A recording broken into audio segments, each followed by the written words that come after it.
நீ என்ன இன்னும் ரெடி ஆகாம இருக்க? டேய், ரெடி ஆகிறதுக்கு என்னடா இருக்கு? வேட்டி கட்டணும், சட்டை போடணும், அதுக்கு மட்டும் 5 நிமிஷம் ஆகும், அவ்வளவுதான். நீ போன ரெடி ஆகுற. இங்க பாருங்க, பெரியம்மாக்கு வாக்கு கொடுத்திருக்க, தாலியை கட்டிதான் ஆகணும் சொல்லிட்டேன். நான் கொடுத்த வாக்கு எப்படா மீறி இருக்கேன்? கூட தாலி கட்டும் போது கூப்பிடுங்க, போந்துறப்போ. அங்க என்னடா பெத்த புள்ள கல்யாணத்துக்கு சொந்த அப்பாவே வரல, இங்க சொந்த கல்யாணத்துக்கு ரெடியே ஆகல மாப்பிள. இதெல்லாம் எனக்கு நல்லதா பண்ணல. டேய், இப்ப என்னடா கேட்டு போச்சு? நான் என்ன வரமாட்டேன்னு நான் சொன்னேன், வந்துரும் தானே சொல்லிட்டு இருக்கேன். அதுக்காக அப்பாவோட என்ன கம்பேர் பண்ற வழி வச்சுக்காது. என்னமோ உன் இஷ்டப்படியே செய்யணும், திருத்தவே முடியாது. ஏய், அறிவு கெட்ட பசங்களோ, என்ன கட்டி வச்சிருக்கீங்க? அண்ணா, அந்த பொண்ணுக்கு முடி வந்துச்சு பாருங்க. வேற போய் பேசுவோம். கைவிடுறா.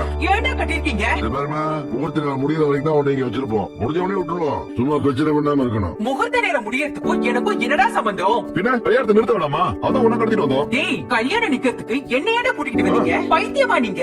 என்ன கடத்திக்கிட்டு வந்தா கல்யாணம் எப்படிடா நிக்கும்? பின்ன நீங்க தானே பொண்ணு? ஆமா, என்ன கடத்திட்டா கல்யாணம் நின்றுமா? அந்த மண்டபத்துல நிறைய பொண்ணுங்க இருந்தாங்க, அதுல ஏதாவது ஒண்ணு கடத்திருக்கலாம்ல. என்ன ஏன்டா கடத்துனீங்க?